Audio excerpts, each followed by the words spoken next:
Once again, all seated here, we got Miss Lisa Richards. Jerry Lacy. Christopher Pennock.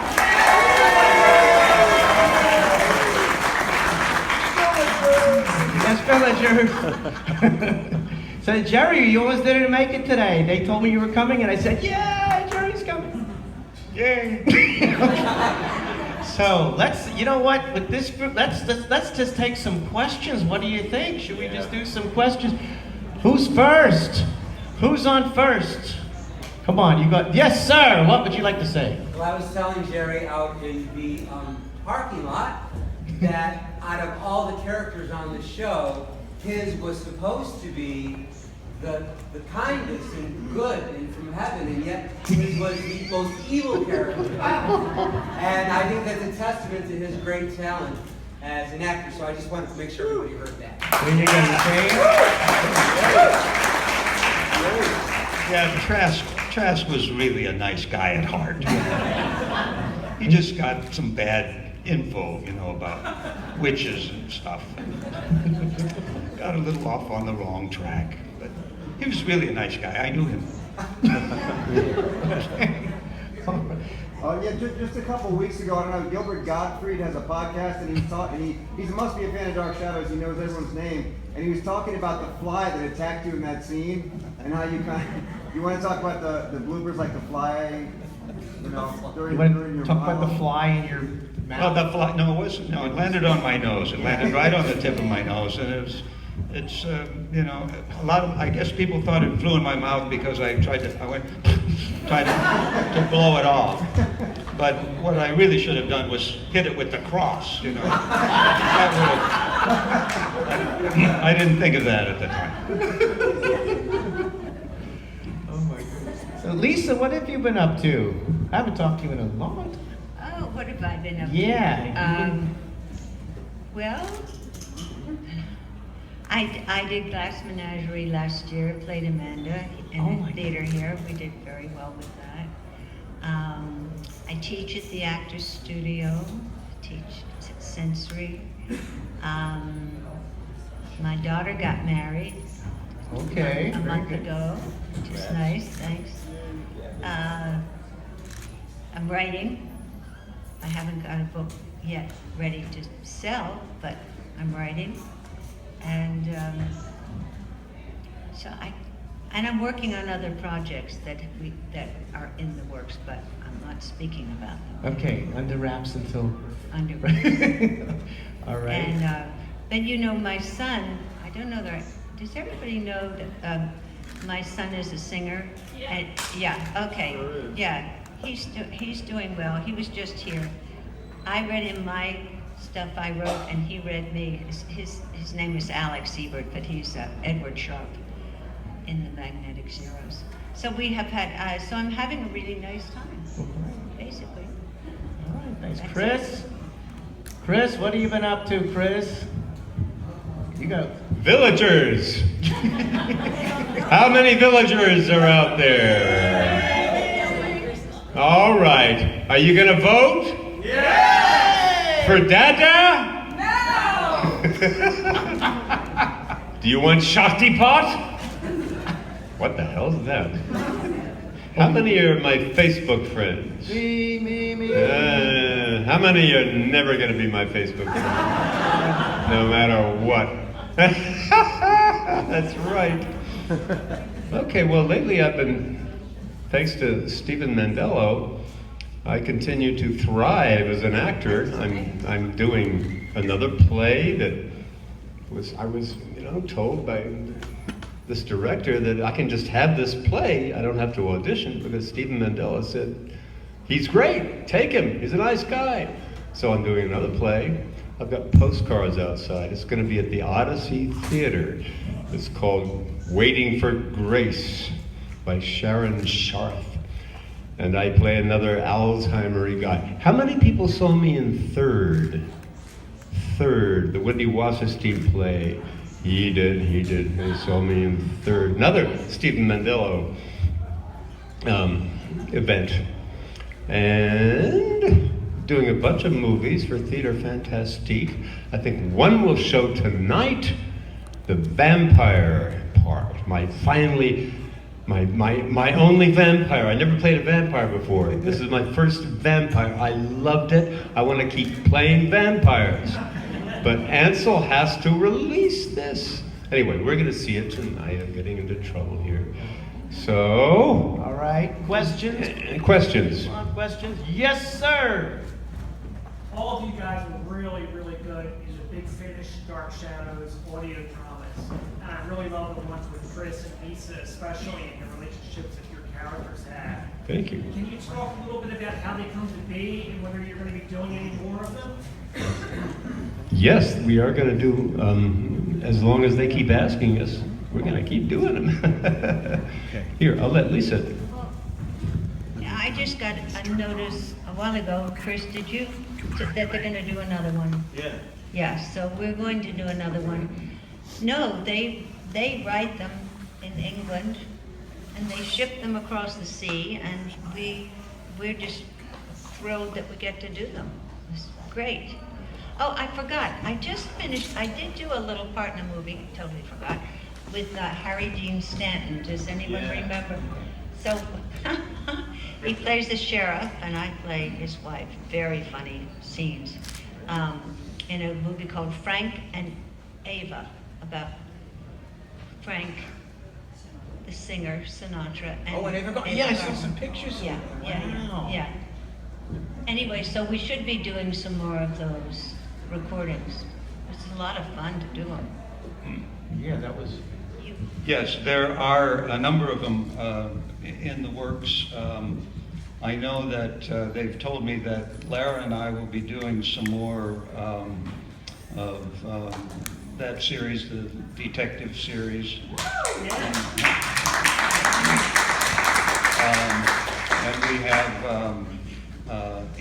Lara and I each wrote one that were performed recently. Mine, I think, was out for the festival in New York, and I don't think Lara's was ready yet then, but it will be coming out soon. One that she wrote and performed, same as I did. Let's see, other things I've been doing. I was in a movie about Frankenstein. It hasn't come out yet. Don Bluth is the producer, director. He's going to do a whole series of Frankenstein movies because this is some sort of an anniversary. Anybody know Frankenstein? Maybe it's some anniversary of when it was original. 200th anniversary of the publication. The novel. Okay.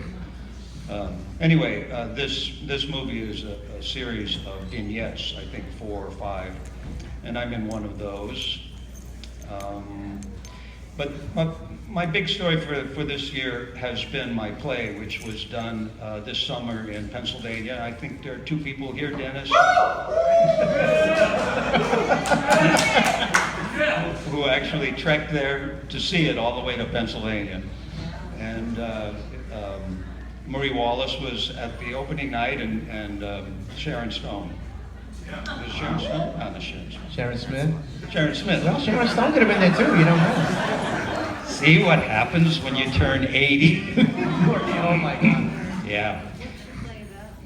It's about 2 elderly gentlemen who dated the same girl 30 years ago. And they've been best friends their whole lives. And now 30 years later, one is married, the other one is divorced and has a grown son who is a young doctor. And the girl calls up and wants to have a reunion. And they haven't spoken about it in the whole 30 years because they always got in a fight over her whenever they did. And but now she's showing up and she wants to see them tomorrow. And so they start talking about it and drinking and talking, and it turns into quite a riot. Did she show up? You have to see the play. Yeah, don't give away the ending. I mean,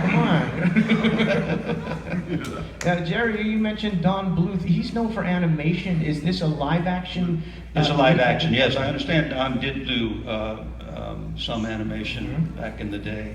But no, this is a live action, and I think there was more than one film he's got planned. I think 3 in the series, and he's going to try and get them all out in time for this anniversary. Let us know. Keep us posted, you know. Okay. All right. Okay. Next question. Now, one other thing, I want to mention that the play was a huge success in Pennsylvania. People loved it. And I had nothing to do with it other than writing it. But the 2 main parts are for 2 elderly gentlemen, as I said. And I've been talking to Jim Storm about perhaps he and I doing that.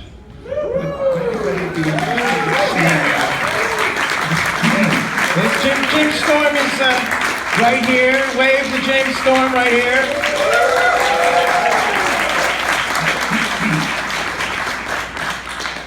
The only thing we're lacking is a theater. Do it here. And a producer. A lot of bars around. So if anybody knows any producers who are willing to put on a production of that, let us know. All right. Thank you, Jim. Louis, your question. Thinking back on the Dark Shadows days, Reverend Trask roles with Alexandra, it seemed like she was very traumatized by your interaction with her. You know, I was wondering, did you guys rehearse that, or was she really into that? I'm going to have that translated. That's all right. The interaction between the first Reverend Trask and Alexandra Moltke's characters, she seemed so traumatized by what you were doing. Did you guys rehearse that, or did she just... Well, yeah, of course we rehearsed it. We always had a minimum of rehearsal before we did the show. Not a lot, but yeah, we did. The only thing that happened was, you know, when she actually ran out of the house because of the fire that Lara started. You remember that scene, do you? Where she came running out and Trask was standing there and she said, I have the witch, I have the witch! And he grabbed her.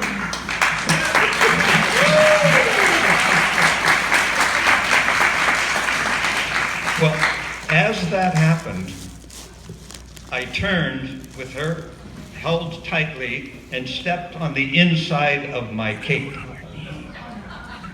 And then I took another step on the inside of my cape. And then one more, and we disappeared below the camera because I don't think anybody really noticed that. But if next time you watch it, you see those 3 steps, us going, But you didn't have the witch, she had you. I see what went on. Okay. All right, yes, sir.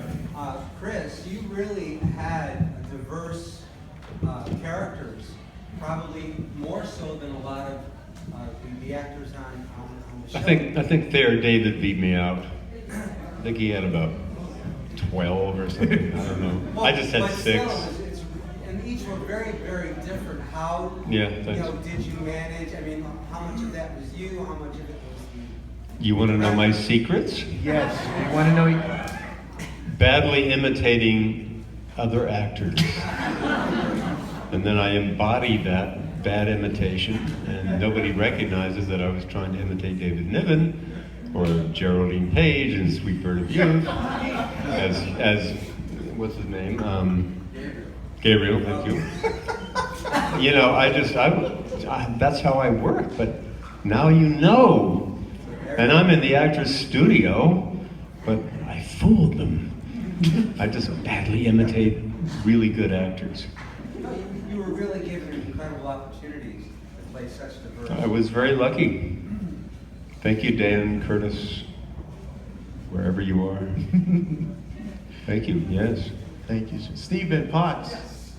There was only one female director in a very male-dominated industry. That was Layla Swift. Do you have any fond memories or stories of interactions with her while you were rehearsing? Okay, any fond memories of Layla Swift for all of 3 of you?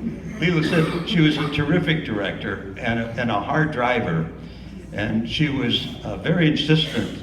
You know, we would come into the studio at what, 7:30 in the morning, and then we would do a bit of camera, a bit of blocking to, you know, just to decide where we were going to move and stuff.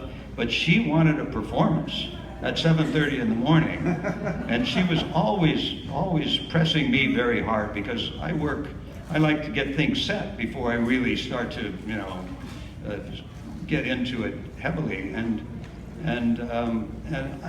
she was directing this one show, and I knew she was going to do it, and I knew she was going to be on me all morning, pushing me to do more, when I like to save it for the camera, you know, and then really do it. But so I thought, okay, this morning I'm going to let her have it, you know.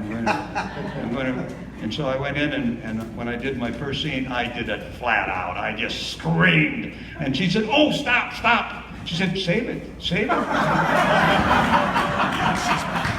You can't win." All right, very good. Okay, yes, sir. I'm looking at you. This one, actually for Jerry, when you did Humphrey Bogart, I remember seeing the show called Happy Days that was all about the 30s, where you played it on that, and also in the Woody Allen film. And I wondered, I know that you have the resemblance, but I also wonder, we were speaking about adapting from other actors, how you came up with, you did the Bogart voice and then Trask had a specific kind of voice. Where do you get the voices and how do you develop them? Well, the Humphrey Bogart voice I stole from him, but the Trask voice I made up myself. I don't really recall, you know, that I took it from anything. I remember I wanted to use a little bit of Joan Bennett's mid-Atlantic accent because I thought that was cool, and I don't know. Trask did have a way of speaking that was kind of unique. In fact, when we did some of the Big Finish production things, I had to listen to a little bit of the old Trask to remember how I did it. But I don't know. I don't know where it came from. I created it, I guess.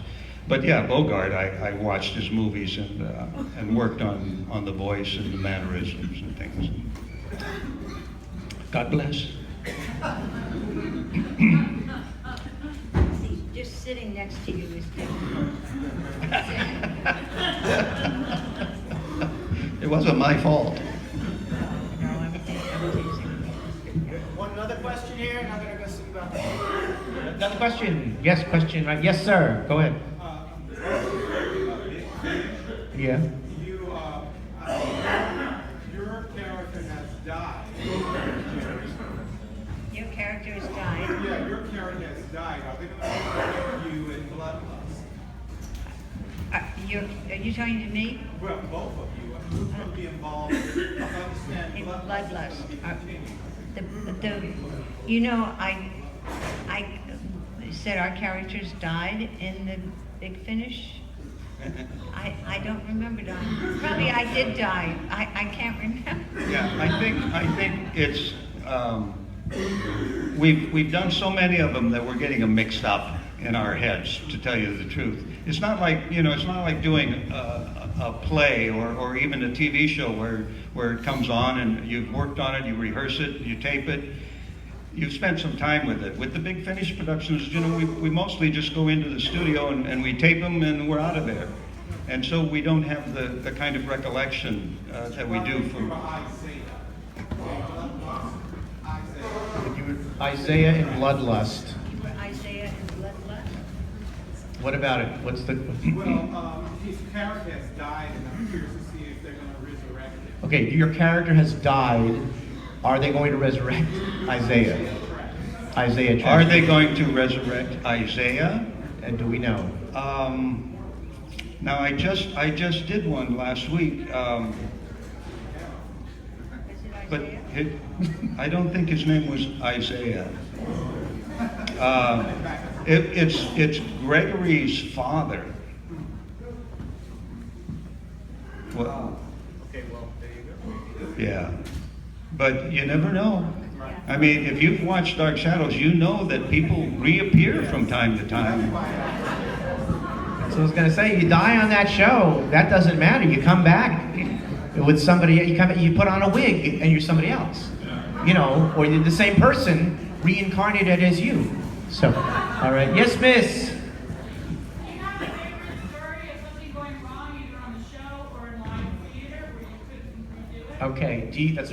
Do either of you have a story about something that went wrong either on the show or in live theater, and that's it? You got to just go with it. So, you want to start? Lisa, you want to take that one? I do remember there was a lotus blossom that was supposed to open, and I think it might have been supposed to save Sabrina. I can't remember why. Pardon? The werewolf. The werewolf. Oh, yeah, It was going to save me from the werewolf. If you fed it to him. If I fed it to him. Right. Yes. Thank you. Yeah, so, yeah, I needed you there then, and that might have helped. Clearly, I didn't save the werewolf, but so we had, the lines were take, eat, and it was a ritualistic thing, and there was a string behind this, the window, and he was supposed to open it up, but it wouldn't open. So I think they allowed you to go back once or something. Did they ever? I don't know. It was very tense, and it wasn't my fault. But I don't think it ever opened. Maybe that's why the werewolf died. Didn't open a window. All right. Thank you, Lisa. Okay, Jerry, what about you? Did you have a... Well, yeah, there were things going wrong all the time, but what went wrong? Well,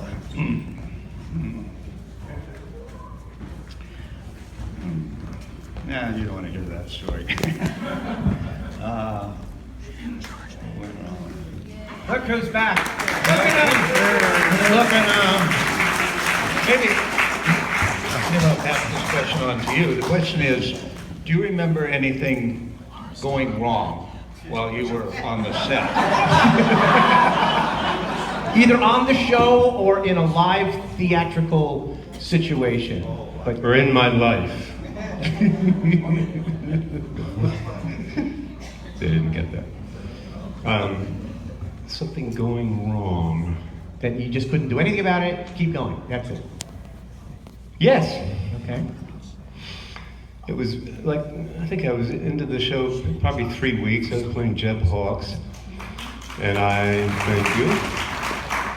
I had the flu, as I do now. And I had a bloody nose. And the flu, and I was coughing and running. But I had to keep going. So I was like Donald Trump. Sniffing it back. But I kept going, and I finished the scene with Carolyn, and Jeb Hawks staggers off, and then I just blood and snot and everything. But I kept it. Nobody's, I mean, now, they say at the actor's studio, say, use it, man, use it, just use it. So next time I'll use it. Make it work for you. Then there was the cane. I don't know if everybody. Oh yeah, they showed that this cane. morning with the cane flying out. You couldn't put it back. The cane with the knife in it, and I had the wrong cane, and I had it jammed up against Elizabeth Ice's neck. I was playing John Yeager, and I was imitating James Earl Jones. That's how I did that guy. And so I had that, and then I realized, and she realized that it was the cane with the knife, and it was in her neck, and I could have killed her. And we kept going, kept going. Cut. Very good. And then she goes, "You could have killed me! You asshole! You could have killed me!" So that was not fun. But it's good for the memoirs. Okay, we have time for one more question. Yes. How did you guys like acting with Don Briscoe? How did you guys like acting with Don Briscoe? Oh, loved him. Loved him very much. What a talent, what a face. He just had everything going for him. Just, he would have been a huge star, would have kept going. Yeah, he was great. He was my story, you know, and that was, I was in love with him. And in the television. But you know, he was a lovely person. He was a dear, dear person. And I was so sorry when he left the show. He was a dear, dear, dear person. Very sad. I wanted to tell you just one thing really quickly, something going wrong. So I thought I saw Johnny Carlin come back here. Is he coming on? I don't think he's going to come on. Okay, but anyway, so Johnny Carlin and I were in a play called Marat Sod. Do you know that play? Yeah. It's a play about an insane asylum. And I was Charlotte Corday, the one who has a sleepwalking problem, and he was Marat. He was Jean-Paul Marat.